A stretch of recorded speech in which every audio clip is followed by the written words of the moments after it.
What's going on, guys? Today's video, I know I said I was up only for a few weeks, but it turns out that, I decided, this ended up being a lot less, this weekend being much less hectic, so I was like, you know what, why not?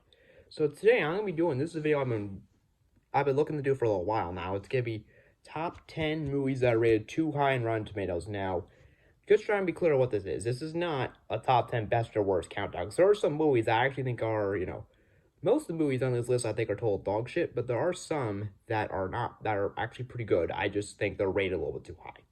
So, yeah, and that's like, number one on this list is not my number one worst movie of all time. Matter of fact, that particular one is, it's not even close to being on worst movies of all time list. I just think that, it's rated ridiculously high.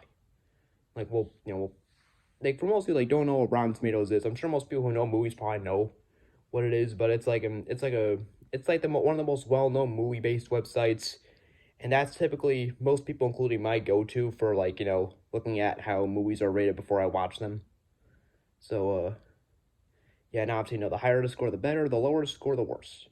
So yeah, and as a matter of fact, there's only one movie on this list that I think even makes my top 10 worst movies of all time, and I'm just gonna say, let this out right now. I'm gonna have some incredibly controversial opinions, and as a matter of fact, I know one pick on my list is probably gonna piss a lot of people off, and there's literally only one person I know that agrees with me that that movie's total shit. But we'll get to that when the time comes. And I do respect all opinions, but most of these, not all of them, I think some of these are gonna be very controversial. So let's get the show on the road. Number 10. I don't think this is gonna surprise anybody. Frozen. No shit, right? This is one of the most overrated Disney movies ever. That doesn't mean it's bad. The actual score at 90%. My score, 79, 7.9 out of 10. Like, I don't hate it personally, but I just think there's way better Disney films out there, and, I've watched it maybe twice. I got the DVD back in probably 2014. Yeah, that's what's rewatch value it has for me. I mean, I know Let It Go came a massive, massive hit. And I'm sure if I had kids, I would have seen that at least 50 times by now.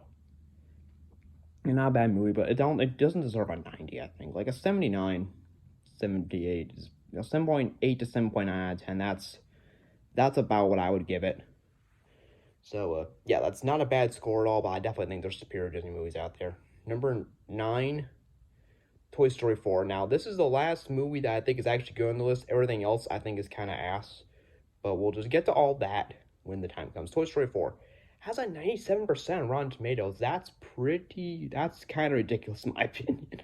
So every other film in the franchise has a 100, which, fine, I can agree with that. I'd say that, most of the Toy Story movies are pretty much flawless. This one, something bad just felt off. Like, my score would be about an 83, which is translates to an 8.3. 8.3 out of 10. So that is not bad at all, but it's not a 97 in my book. Now, is it better than 90% of the sequels Pixar's put out in recent years? Absolutely. But does it live up to the other Toy Story films? No. Not even close. I mean, it's not bad. It's just like, 3 would have been a perfect ending, and this one kind of felt like a bonus, if you know what I mean. Although, that Lightyear movie is coming out next year, it's like a Buzz Lightyear origin story. I think I might actually see that. That seems interesting, but like this, I was skeptical. I heard they were making it. I was like, really, that doesn't sound necessary. 3 was a perfect ending. And yeah, I mean, I've watched it a couple times here and there, and 83 is not a bad score at all, but a 97, that's too high in my book. Now, number 8, okay, now the rest of these movies I think are absolute dog vomit. Number 8 is the first Transformers movie. Okay, now I think most people can agree with me the sequels are a huge pile of ass. I've only seen 2 of them, which are Revenge of the Fallen, that was awful, and Dark of the Moon, which was better, but not good. The actual score for the first Transformers movie has a 58%, and my actual score would be a 42%, which translates to a 4.2 out of 10. Yeah, I don't think it's good at all.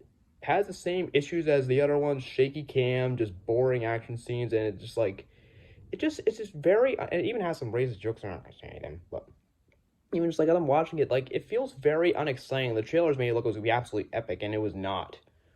And I've not seen Age of Extinction, I haven't seen Last Night, and not planning on it. And I'm not looking forward to Rise of Beasts. I don't give a shit, I'm not seeing it. But, yeah, even the first Transformers movie I think is pretty awful. And even like, even at a young age, I mean, at a young age, I didn't understand very good, so I was kind of bored. I watched it again at like age like 14, and I was still nearly freaking sleeping. Yeah, it's just unexciting. It's not interesting, and just, yeah, shaky cam is. It even has like a shaky camera on certain portions. Yeah, it's not very good. Now, yeah, number 7 is they made Experiment 2.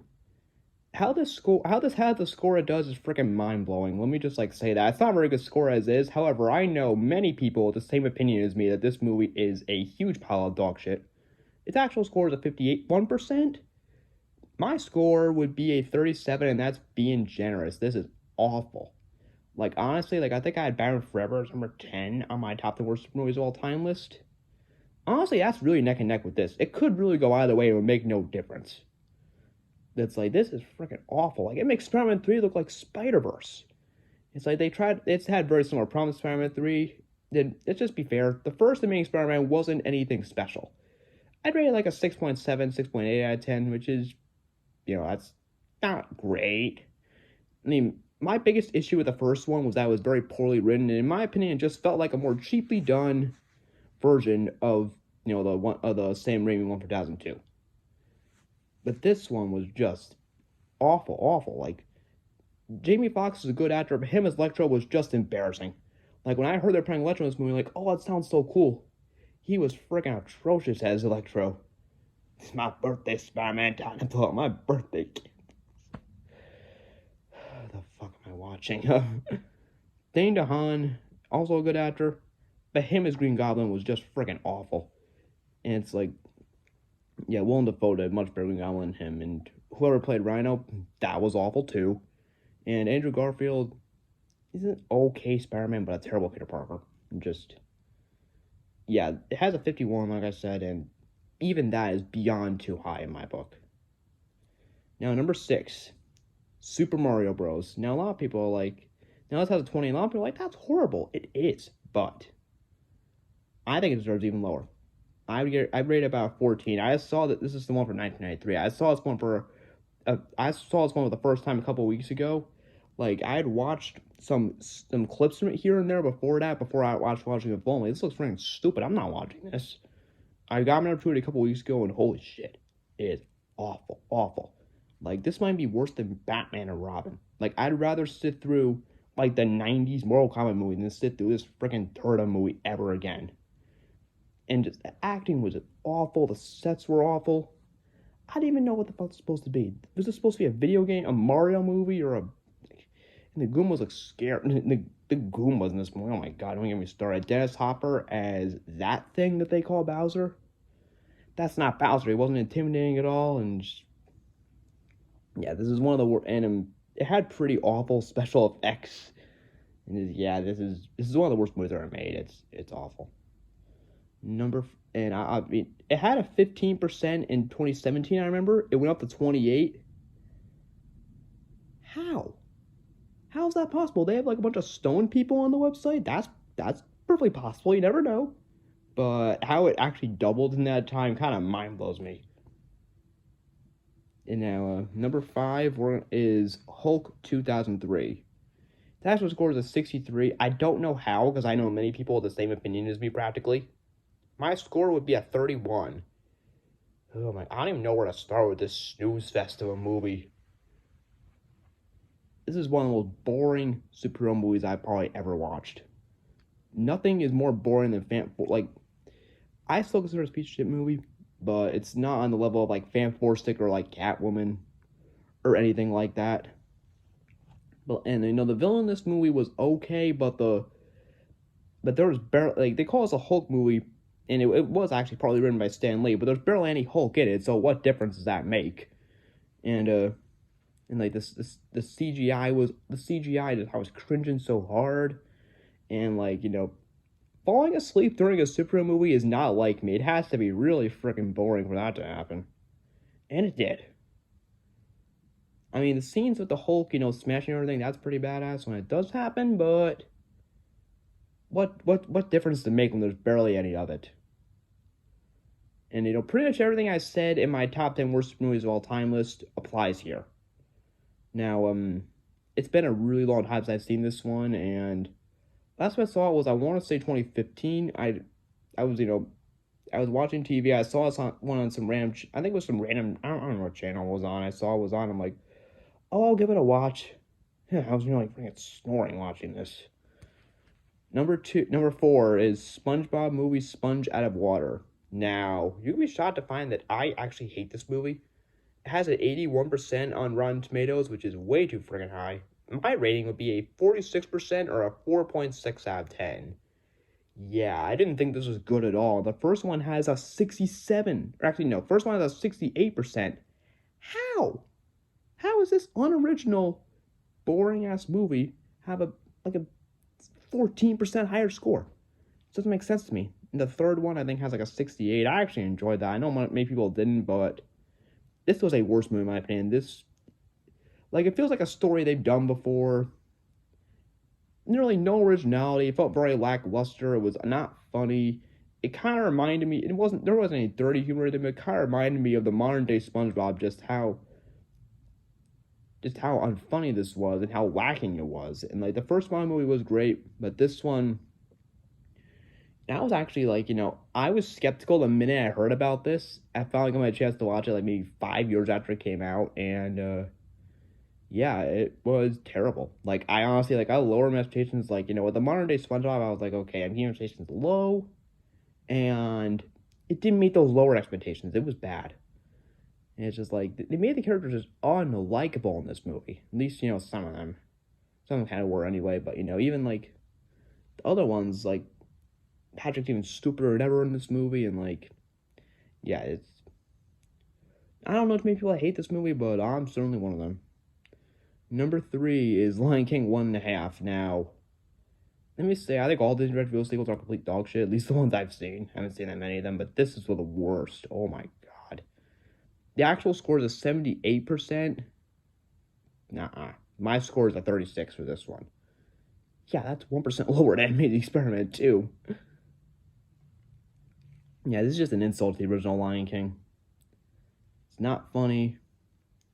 The story feels very cheaply done. And, yeah, this mostly the first Lion King, it had great songs and a lot of charm. And this, not because, it had some, good music in it, but this really lacked the charm. Which is the big problem with a lot of these Disney direct-to-video sequels that, clearly they're just made for money. Is they don't release them in theaters. So obviously, I don't know if they're really supposed to be good, but this was just, it's been a while since I've seen this one, and I don't remember much of it. I just remember it being just a lacking, less charming Lion King, and that pissed me off. So, and I heard, I heard the live-action remake was bad. The minute I heard that, I was like, that's the stupidest freaking idea I've ever heard. It's perfect as is. You don't need to make a live-action, joyless remake of that. Haven't seen any of the live-action remakes from Disney, and I don't plan on it. Even the ones I've heard aren't bad, I'm not watching them. Stick with the original. Number 2 and 1 are actually both Disney. Number 2 is Ralph Breaks the Internet. Yeah, I hated this one too. Has an 88% Rotten Tomatoes. Bullshit. It has 1% higher than the first one. That blows my freaking mind. My score would be a 43. Yeah. This was just boring. And I did not like, the approach to this by making it more of I guess we're trying to make a better emoji movie. What kind of goal is that? It pains me to talk about that freaking emoji movie, but yeah, I think what they should have done is had him go into more video games instead of having him go into Facebook, social media, Instagram, whatever. And I think Disney was like, oh, we could add our properties, that'll make it good. No, it wouldn't. They were freaking pointless in this movie. They added princesses, Star Wars, even Marvel, I think. Yes, I wanted to play this movie, I really did, but I didn't laugh once. And quite frankly, the first Wreck-It Ralph is very memorable. This movie, I can't remember a damn thing if I even tried. I know there are some people that either love this movie or can't stand it. I'm in the minority that can't stand it. And, yeah, the only time I watched it was on a plane, so I don't know if that helps per se, but yeah, I I really wanted to like this movie. I really did because I love the first one so much, but didn't happen. And it's a shame. I mean, I feel like, obviously all Disney is looking for these days is money. They give us lackluster crap like this. Speaking of that, number one. Now, this is the one I was referring to that I said was probably, most people weren't going to be fond of this opinion, but whatever, an opinion is an opinion. I legitimately only know one person that agrees with me on this. Incredibles 2. 93%? Nope. I would give it a 44. That translates to a 4.4 out of 10. Yeah. I did not like this movie at all. I mean, to be fair, I wouldn't put it in the same trashy ass category as Cars 2, but I would not say it's good either. Like, I watched this. I don't think it helps that I watched this in the first one the way back to back, but this just feels so like this lacks so much of the charm and that the first one had, and it lacks the great story. I mean, it has the good characters obviously, but I just feel like this is literally a half-assed version of the first one. It was way too long, and it was boring. There was not a lot of good jokes in this movie. Like the first one, like, it had some seriousness, but it also had enough humor to where it's really great for the whole family. This one had none of that. It was just a joyless story. It was has a pretty much a joyless storyline, lack of humor, just a lack of fun, really. Like, yeah, I only watched this once, and I really don't plan on doing it again. Like, the first movie I remember vividly. This movie, I don't remember shit. Yeah. I don't know too many people that hate this movie, but I did. A 93% is ridiculous for this. Like, I would probably rather watch the first Cars movie over this. Like, it's bad. And, yeah, I really don't know if I plan on watching this again. Maybe if I'm with someone that wants to, maybe, but this movie has disappointed me so much. I had such high expectations. I was like, oh, sweet, we're finally getting Incredibles 2. This snooze fest of movies what we get. Yeah. So, that pretty much concludes it for top 10 movies that are rated too high on Rotten Tomatoes now. Like I said, I know I have some controversial opinions here, and I pretty much respect all opinions, but yeah. That's pretty much it. So...